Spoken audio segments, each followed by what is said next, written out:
धन्यवाद करते हैं प्रभु का। हम परमेश्वर के वचन से सीख रहे थे परमेश्वर के राज्य और उसकी धार्मिकता को प्राथमिकता देना। प्रभु ने कहा अन्य जातियों की खोज क्या है? भौतिक चीजें हैं, शरीर की चीजें हैं, धरती की चीजें हैं, नाशवान चीजें हैं प्राथमिकताएं। लेकिन तुम जो यीशु मसीह पर विश्वास करते हैं, जो यीशु को अपना प्रभु और उद्धारकर्ता मानते हैं, जो उसके पीछे चलते हैं, उनके लिए प्रभु का आदेश है तुम पहले उसके राज्य और उसकी धार्मिकता की खोज करो तो ये सब वस्तुएं भी तुम्हें मिल जाएंगी। मिल जाएंगी का मतलब परमेश्वर है इनका देने वाला, परमेश्वर है इनकी चिंता करने वाला। जब हम परमेश्वर के राज्य को प्राथमिकता देते हैं, जब अपने आत्मिक संबंधों को प्राथमिकता देते हैं, तो परमेश्वर हमारी शारीरिक भौतिक जरूरतों को भी क्या करता है? पूरा करता है। उसको मालूम है। जैसे हमारे बच्चों को क्या क्या चाहिए, हमारे बच्चे अगर चिंता करने लग जाएं तो वो पढ़ नहीं पाएंगे। उनको जो काम करना है वो कर नहीं पाएंगे। बच्चे हैं, उनकी चिंता करने वाले उनके ऊपर माँ बाप होते हैं। तो इस करके ऐसे ही प्रभु यीशु कह रहा है तुम्हारा एक स्वर्गीय पिता है जो तुम्हारे मांगने से पहले सब बातों को जानता है। अगर हम परमेश्वर की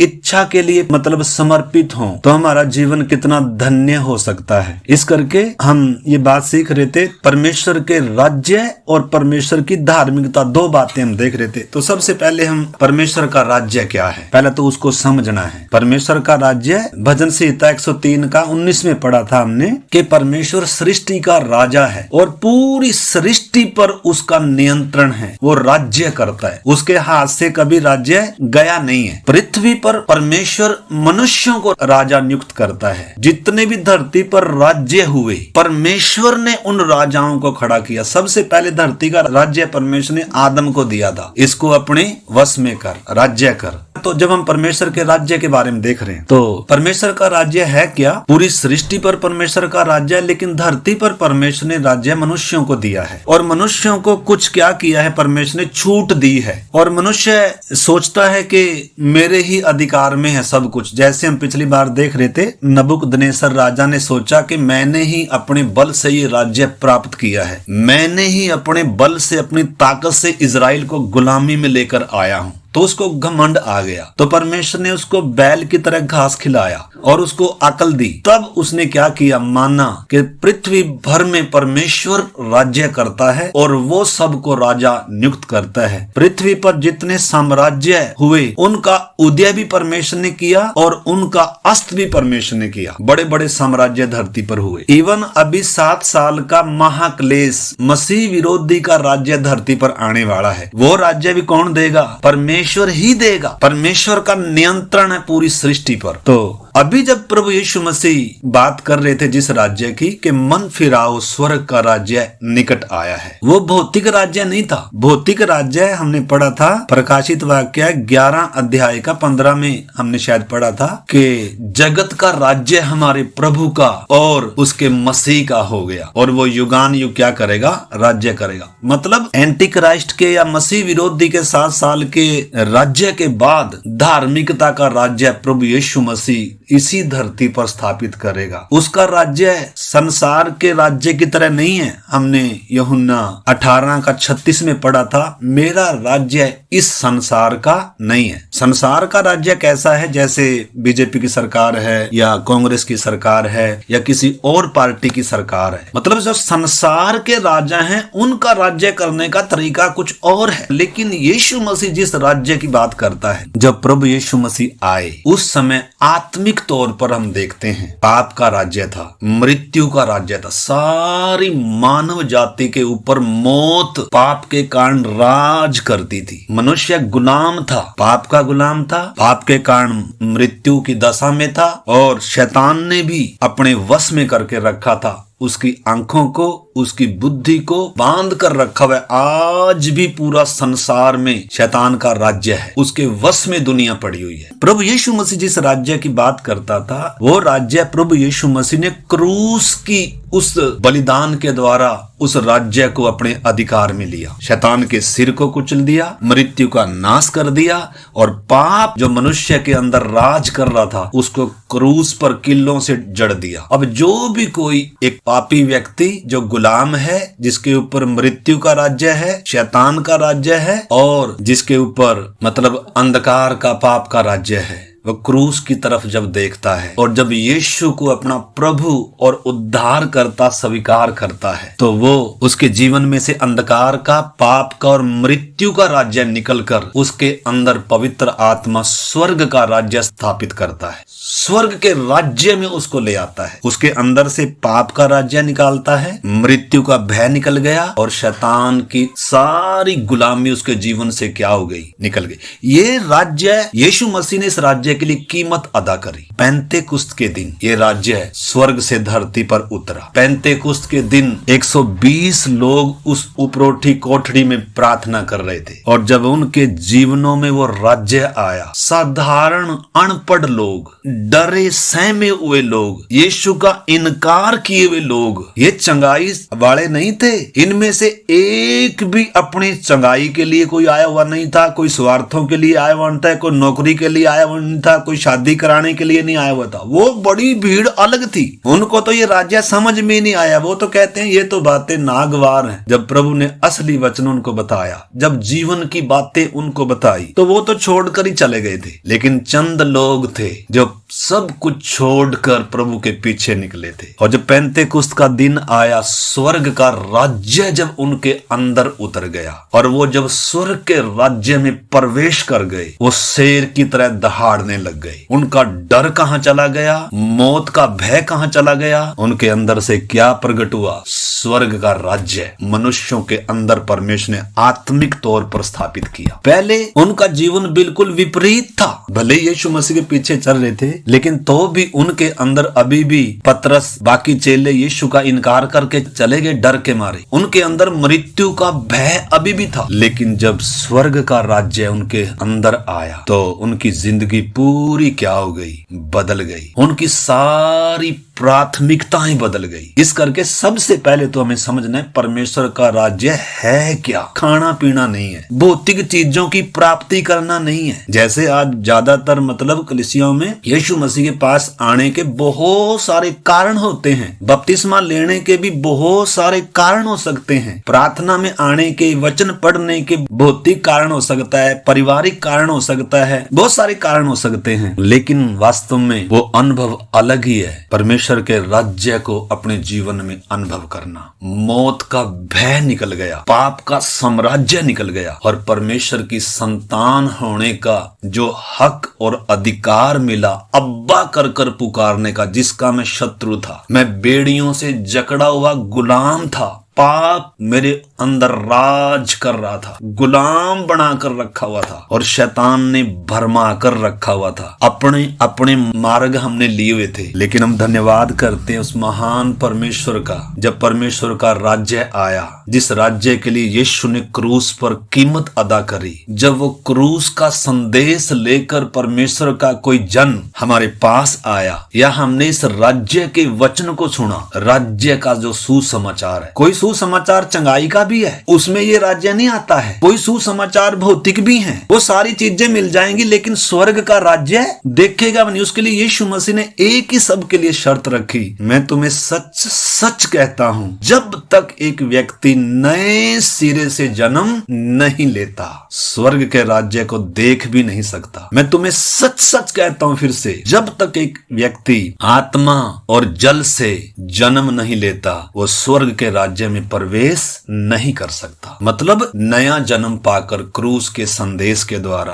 पवित्र आत्मा का काम जब एक व्यक्ति के जीवन में हुआ, उसके प्राण में, उसकी आत्मा में जब वो काम हुआ और उसने यीशु को अपना प्रभु और उद्धार करता माना, तेरे पीछे जीवन भर चलूंगा, तुझे मैं अपना प्रभु मानता हूं कर कर जब निर्णय लिया, जीवन का बहुमूल्य निर्णय लिया, सबसे जरूरी निर्णय लिया, शादी से बढ़कर, नौकरी से बढ़कर, परिवार से बढ़कर, ये एक व्यक्ति के जीवन का सबसे बड़ा फैसला है। शादी थोड़े समय के लिए, रिश्ते थोड़े समय के लिए, नौकरी, पैसे, धन दौलत, ये थोड़े समय के लिए कूड़े की तरह, इनकी कोई वैल्यू नहीं है इस राज्य के सामने। इसलिए प्रभु ने कहा, स्वर्ग का राज्य खेत में छिपा वो खजाना है जो छिपा कर रखा हुआ है, सबके लिए नहीं। पहली बात तो। दूसरी बात, सब इसके खोजी भी नहीं है, सबको नहीं मिलता। ये लिखा जो इसका खोजी है प्रभु के पीछे भीड़ थी, लेकिन प्रभु ने क्या कहा, तुम उसके राज्य और उसकी धार्मिकता की खोज करो। क्योंकि बहुत सारे यीशु मसीह के पीछे आकर भी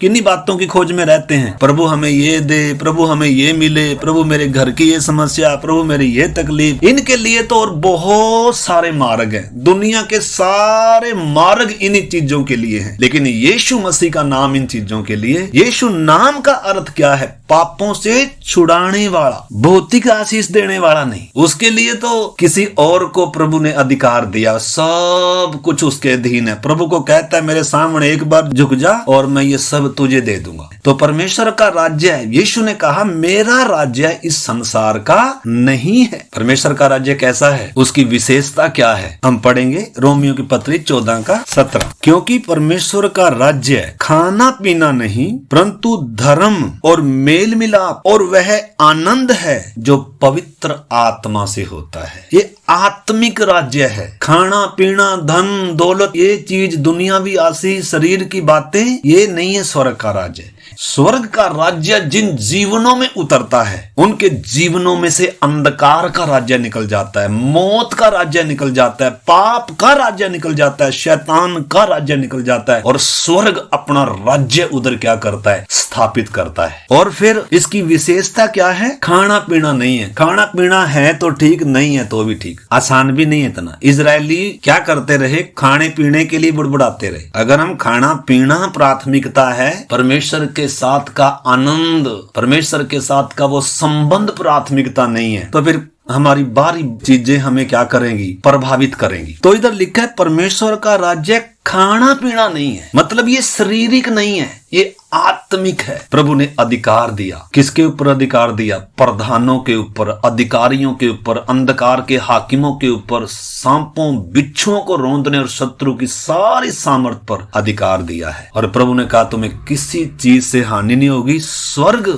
और पृथ्वी का सारा अधिकार मेरे पास है, इसलिए अब तुम जाओ। पहले यीशु मसीह ने क्रूस पर बलिदान होने से पहले दो कर चेलों को भी भेजा था, लेकिन वो परमेश्वर के राज्य का सुसमाचार नहीं था, वास्तव में वो चंगाई का सुसमाचार था, भौतिक सुसमाचार था। उसके लिए सबसे पहले यीशु को क्रूस पर मरने की जरूरत नहीं थी। दूसरी बात, चेलों को नया जन्म पाने की जरूरत नहीं थी, पवित्र आत्मा पाने की जरूरत नहीं थी, उसके लिए किसी को बपतिस्मा लेने की जरूरत नहीं थी। वो स्वर्ग का राज्य का प्रचार नहीं था, वो पूरी दुनिया के लिए नहीं था, वो सिर्फ इजराइल के लिए था। लेकिन जब प्रभु यीशु मसीह ने शैतान के सर को कुचला, पाप मृत्यु को जीत लिया, अधलोक और मृत्यु की कुंजियां जब उसने ले ली, मौत का भय पूरी दुनिया पर राज्य करता है। लेकिन जिसने उद्धार पाया है वो परमेश्वर के राज्य में है, वो परमेश्वर के राज्य में है। हमने समझना इस बात को। राजा यीशु मसीह है। वो कहता है अधलोक और मृत्यु की कुंजियां मेरे पास हैं। उसकी इजाजत के बिना सिर का बाल भी क्या नहीं हो सकता, गिर नहीं सकता। हमारे अंदर ये विश्वास आना है, हमारे अंदर ये भरोसा आना है। और हमने, जैसे प्रभु ने कहा तुम पहले उसके राज्य और उसकी धार्मिकता की खोज करो, हमने अपने व्यवहारिक जीवन में, अपने नैतिक जीवन में हम इसको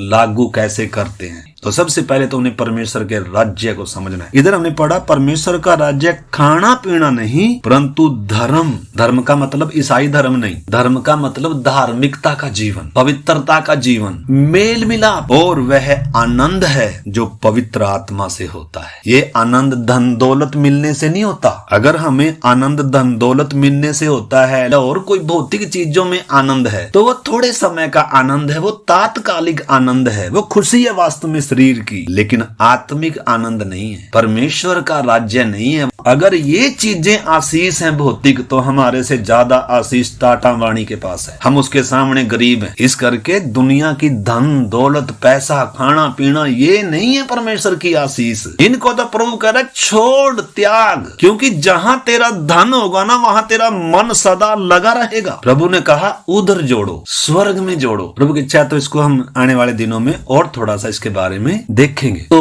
अर्थ क्या है कि हमारे मन में उठने वाले विचार और हमारे निर्णय, प्राथमिकताएं और हमारे जीवन शैली इस बात को दर्शाए कि परमेश्वर हमारा राजा है और मैं उसके राज्य में हूँ और उसका राज्य मुझ में है और मैं उसके राज्य के अधीन हूँ और मेरे जीवन में उसकी मर्जी पूरी होगी। जो भी कुछ करने का विचार आए, सबसे पहले परमेश्वर की इच्छा के अनुसार निर्णय करना। तभी तो है ना, परमेश्वर के राज्य और उसकी धार्मिकता को खोज करो। तो परमेश्वर का राज्य या परमेश्वर की धार्मिकता भौतिक नियम नहीं है। चर्च जाना, गीत गाना, वचन पढ़ना, वचन प्रचार करना बाहरी बातों में नहीं है। मतलब परमेश्वर का राज्य आत्मिक बातों में है, जहाँ मौत राज नहीं करती, जहाँ पाप राज नहीं करता, जहाँ शैतान राज नहीं करता, जहाँ यीशु मसीह की प्रभु सत्ता है और राजा है। उसने कहा मैं अपनी कलीसिया बनाऊंगा और अधोलोक के फाटक उसके ऊपर क्या नहीं होंगे, प्रबल नहीं होंगे। मौत मेरे लोगों के ऊपर राज नहीं करेगी, शैतान मेरे लोगों के ऊपर राज नहीं करेगा। क्रूस से पहले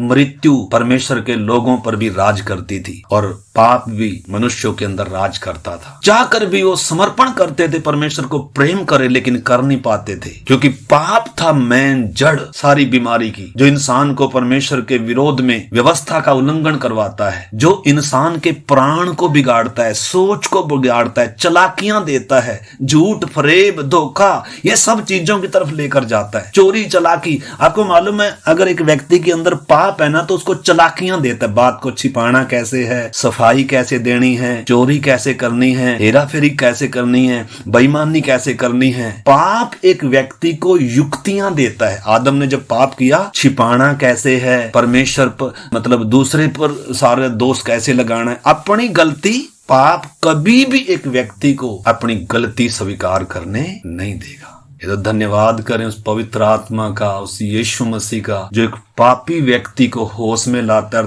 तब ये पत्थर हृदय टूटता है और ये क्या कहता है, प्रभु मुझ सबसे बड़े पापी पर क्या कर, दया कर प्रभु, मेरे पापों को क्षमा कर, मुझे जीवन दे, मुझे स्वीकार कर, मुझे तेरे पथों पर चला, मुझे तेरी आत्मा से भर। ये है एक व्यक्ति की प्रार्थना। घुटनों के बल होता है, डूब कर पानी में बपतिस्मा लेता है, प्रभु ये जीवन आपका है, आपने इसको रचा और बनाया है, आपकी मर्जी इस जीवन में क्या हो, पूरी हो। लेकिन आज इस सुसमाचार को, इस मार्ग को कितना क्या कर दिया गया, कितना गलत कर दिया गया। कितनों को मालूम ही नहीं है परमेश्वर का राज्य और परमेश्वर की धार्मिकता क्या है। तो हमने इस बात को क्या करना है, समझना है। तो सबसे पहले हम उस दिन भी सीख रहे थे, हम परमेश्वर के राज्य को प्राथमिकता कैसे दें। प्रत्येक निर्णय परमेश्वर की इच्छा के अनुसार। जब कोई भी हम निर्णय ले रहे हैं, हम अपनी मर्जी से भी निर्णय ले सकते हैं। शादी कहाँ करनी है, कब करनी है, किससे करनी है, नौकरी कहाँ करनी है, कितने समय करनी है, क्या करना। हम अपने सारे फैसले हम अब खुद के राजा बनकर भी कर सकते हैं, खुद के राजा। लेकिन पवित्र आत्मा जब हमारे जीवन में आया है, प्रभु जब हमारे जीवन में आया है, हमने अभी पढ़ा, हमारे विचार, हमारे निर्णय, हमारी प्राथमिकताएं, हमारी जीवन शैली इस बात को दर्शाए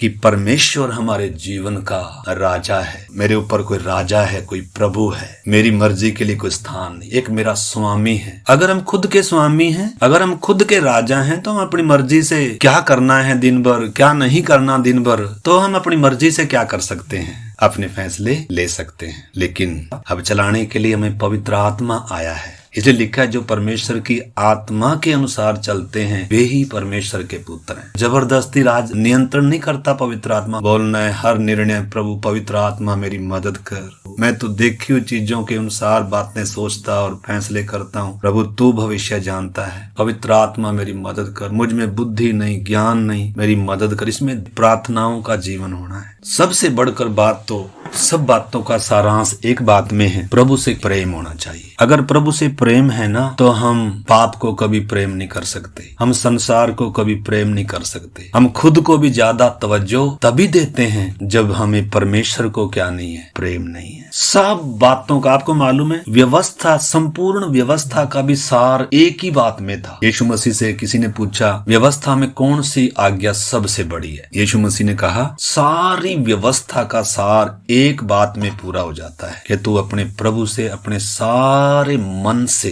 सारे प्राण से और सारी शक्ति के साथ क्या कर, प्रेम कर। मुख्य आज्ञा तो यही है। अगर एक व्यक्ति को प्रभु से प्रेम है ना, वो बिना प्रार्थना किए रह नहीं सकता, वो बिना आराधना किए रह नहीं सकता। ऐसा भी हो सकता है हम आराधना करते हैं, प्रार्थना भी करते हैं, बाइबल भी पढ़ते हैं, मजबूरी हो, शायद पास्टर बोलेगा, शायद उसने बोला इसलिए प्रार्थना कर रहे हैं, उसका प्रार्थना करने का कोई क्या नहीं। हाँ, शुरू में जैसे बच्चों को हम सिखाते हैं, शुरू में हम बच्चों को बोलते हैं क्योंकि उनको उस टेस्ट मालूम नहीं है या उसकी गंभीरता मालूम नहीं है, इसलिए शुरू में क्या करते हैं। लेकिन ये नहीं है कि सारी उम्र जबरदस्ती, जैसे अभी हमने विषय सीखा था प्रार्थना का विषय, प्रार्थना कितना महत्वपूर्ण है, तो हमने शुरू में उसका वो टाइम लिस्ट भी दिया था, विषय भी दिया था। तो अब इसलिए नहीं प्रार्थना करना कि मुझे टाइम मिला है, मुझे मेरा नाम लिस्ट में है और करना ही करना है ना। अगर एक मजबूरी है तो जब तक भी ये बोला हुआ है तब तक करेंगे। परंतु अगर प्रभु से प्रेम है, अगर प्रभु से प्रेम है तो प्रार्थना किए बिना, आराधना किए बिना, भलाई किए बिना, परमेश्वर को प्राथमिकता दिए बिना रह नहीं सकते। बहुत सारी बातें, लेकिन सब बातों का सारांश मैं बता रहा हूं। अगर प्रभु से प्रेम है ना, तो एक व्यक्ति को वो प्रेम मजबूर करने लगता है, विवश करने लगता है। मतलब अपनी मर्जी से खा पी कर जी नहीं सकता, अपनी मर्जी से काम कर कर, नौकरी कर कर और दुनिया के तरीके से चल नहीं सकता। परमेश्वर का प्रेम उसको वो डोरी से क्या करता रहेगा, खींचता रहेगा। जबरदस्ती तब तक इंसान करेगा जब तक उसके ऊपर कोई बोलने वाला है, मतलब किसी चीज का उसको डर। आपको मालूम है बच्चे से जब हम कुछ काम बोलते हैं तो डर के मारे भी बच्चा करता है काम, शायद काम करता है वो, लेकिन उसके अंदर क्या नहीं हो, प्रेम ना हो। तो एक डर के मारे करना होता है काम, मजबूरी से करना होता है काम। किचन में काम कर रहे हैं, थोड़ी सी समस्या आ गई तो बुड़बुड़ाते हुए भी कर लो, लेकिन क्या भी कर सकते हैं, धन्यवाद के साथ स्तुति करते हुए, प्रभु के लिए सोचते हुए भी कर सकते हैं। देखो इजरायली परमेश्वर बादल के छाया में चले, लेकिन बुड़बुड़ाते हुए कर रहे हैं सबका। हम घर का काम हो, कोई भी काम हो, बिजनेस व्यापार कुछ भी काम हो, उसको बुड़बुड़ाते हुए, कुड़कुड़ाते हुए, रोते हुए कर सकते हैं। क्या करें, करना पड़ रहा है, मुसीबत पड़ गई, ऐसे कर कर भी कर सकते हैं। लेकिन अगर वहीं प्रभु से प्रेम हो तो उधर दिखता है वो चीज। अगर प्रभु से प्रेम नहीं है तो मजबूरी है, क्या करें, जीवन मजबूरी बन जाएगा, जीवन बोझ बन जाएगा। प्रभु ऐसे जीवन से प्रसन्न नहीं होता है। प्रभु को तो प्रेम चाहिए, जैसे मैंने तुमसे प्रेम किया। पतरस इनकार कर कर यीशु मसीह का चला गया। यीशु मसीह ने आकर उससे यही बात कही, पतरस क्या तू इन सब से बढ़कर मुझे प्यार करता है? बस ये बता दे, क्योंकि वो प्रेम ही है जो तुझे मेरे पीछे चलने के लिए मजबूर करेगा। स्वर्ग का लालच नहीं, नरक का डर नहीं, कोई दुनियावी चीजें नहीं, यीशु मसीह ये चीजें देने के लिए नहीं। यीशु मसीह के पीछे चलने के लिए निंदा का मार्ग है, क्रूस का मार्ग है। इसमें आदर नहीं मिलता, इसमें लोग हार लेकर सम्मान नहीं करते किसी को ना। इसमें तो बोलते हैं तेरा धर्म बदल दिया, तू कितने में बिक गया, तूने धर्म भ्रष्ट कर दिया। क्योंकि संसार किसी के वश में पड़ा हुआ, इस राज्य को, एक मसीहत को, सच्ची मसीहत को, सच्चे विश्वासी को ये संसार कभी स्वीकार कर ही नहीं सकता। अगर कर रहा है तो ये विश्वासी भी अंधकार के राज्य में है, जिसके अंदर स्वर्ग का राज्य है, जो स्वर्ग के राज्य में है और जो स्वर्ग के संविधान से चलता है, स्वर्ग को प्रसन्न करते हुए चलता है। संसार कभी उसको स्वीकार कर ही नहीं सकता। ज्योति का अंधकार कभी मेल हो ही नहीं सकता। विपरीत सोच है दोनों की। दो राज्य हैं आत्मिक तौर पर। शैतान के राज्य में से अभी परमेश्वर के राज्य में लोगों को लाना है उद्धार। एक व्यक्ति के अंदर से पाप का, मौत का, शैतान का साम्राज्य निकालकर परमेश्वर का राज्य स्थापित करना है उद्धार। जंगली जैतून से काटकर उत्तम जलपाई में साँटना है उद्धार।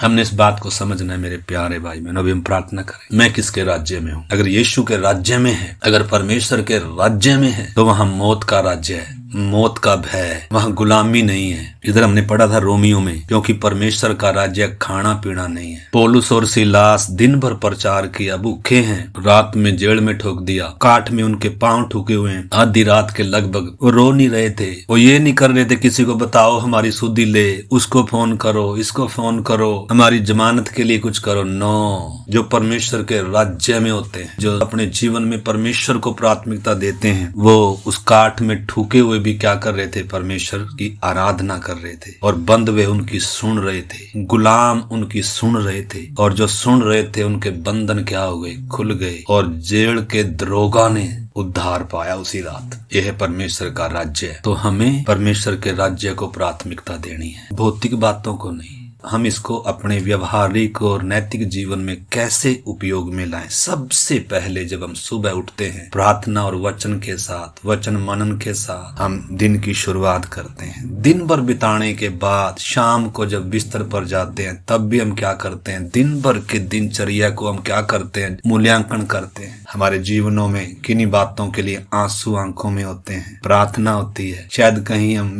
गिरे हैं, शायद कहीं हम भटके हैं, शायद कहीं हमने गलत किया, देखा, सुना है, मतलब बहुत सारे बातें हैं। परमेश्वर की भलाई देखी है, परमेश्वर का प्रेम अनुभव किया है, तो प्रार्थना भी होती है, धन्यवाद भी होता है। मतलब अगर ये चीजें प्राथमिकता नहीं है, नहीं बस चलो जी किसी ने बोला इसलिए प्रार्थना कर रहे हैं, किसी ने बोला इसलिए हम प्रार्थना में जुड़ रहे, किसी ने बोला इसलिए हम वचन पढ़ रहे हैं, इससे कुछ मिलने वाला जो ये धार्मिक काम है इससे कुछ होने वाला नहीं है। थक जाएंगे। आनंद ऐसे बाइबल पढ़ने से आनंद आएगा ही नहीं, प्रार्थना करने से आनंद धीरे धीरे कुछ दिनों बाद बोर हो जाएंगे, थक जाएंगे, प्रार्थना भी छूट जाएगी, बाइबल पढ़ना भी छूट जाएगा, बोर हो जाएंगे। प्रभु ने कहा, मैं दाखलता हूँ, तुम मेरी डाली हो, तुम मुझ में बने रहो, तुम मुझसे अलग होकर कुछ भी कर। ये प्रेम का संबंध है प्रभु के साथ, ये गहरा रिश्ता है प्रभु के साथ। बहुत सारी बातें हैं। तो अगर प्रभु से प्रेम है तो प्रभु का प्रेम विवश करता है, और प्रभु से प्रेम करने वालों के लिए सब बातें भलाई ही उत्पन्न होती है। उनको प्रभु से कोई शिकायत भी नहीं होती है, वो बातें सिखाकर जाती हैं। इस करके प्रकाशित वाक्य 2 अध्याय हम निकाल लेंगे, फिर हम प्रार्थना करते हैं। प्रकाशित वाक्य 2:3 से, तू धीरज धरता है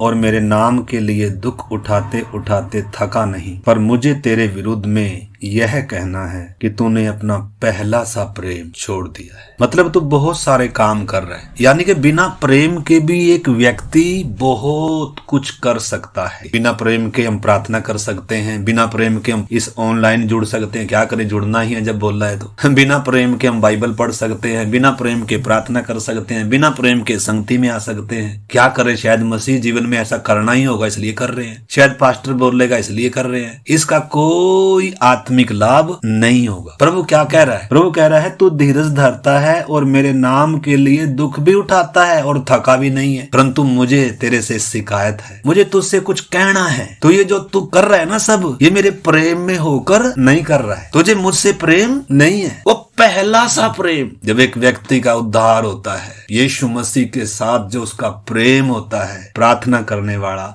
आराधना करने वाला, सुसमाचार दूसरों को बताने वाला, दूसरों के साथ भलाई करने वाला, परमेश्वर के राज्य में खर्च होने वाला, सब कुछ भी लुटा दूं मैं मेरे प्रभु के लिए, मैं खर्च हो जाऊं मेरे प्रभु के लिए, वो प्रेम। इसलिए प्रभु कहता है, पर मुझे तेरे विरुद्ध में यह कहना है कि तूने अपना पहला सा प्रेम क्या कर दिया? छोड़ दिया। पहला सा प्रेम। परमेश्वर को पहला प्रेम चाहिए। ये नहीं है कि पहले माँ है, पहले पत्नी है, पहले पति है, पहले नौकरी है, पहले पैसा है, पहले दुनिया है, फिर बाद में परमेश्वर है। ना, वो नहीं है। परमेश्वर के राज्य को, परमेश्वर की धार्मिकता को प्राथमिकता देना, उसकी खोज करना, वो नहीं है। वो नहीं दर्शाता कि मेरे ऊपर किसी का राज है, कोई मेरा राजा है, कोई मेरा प्रभु है, मैं किसी के राज्य में हूँ, किसी ने मुझे खरीदा है, दाम दिया है मेरा। इस बात को हमने समझना है मेरे प्यारे भाई बहन। हम अपने जीवन को जान सकते हैं। इधर लिखा है, कह रहा है, मुझे तेरे विरुद्ध यह कहना है कि तूने अपना पहला सा प्रेम छोड़ दिया है। इसलिए याद कर, स्मरण कर उन दिनों को, उद्धार के दिन को याद कर, नया जन्म तूने पाया था, मन फिर आया था, मुझे प्रभु कहा था, उन दिनों को याद कर। और ये भी याद कर, तूने वो प्रेम खोया कहाँ है, कैसे खोया तेरे से वो प्रेम। तेरा प्रेम मोबाइल में कैसे लग गया? मोबाइल कितने घंटे देखता है तू? बाइबल कितनी समय पढ़ता है तू? मेरे साथ समय कितनी देर बिताता है तू?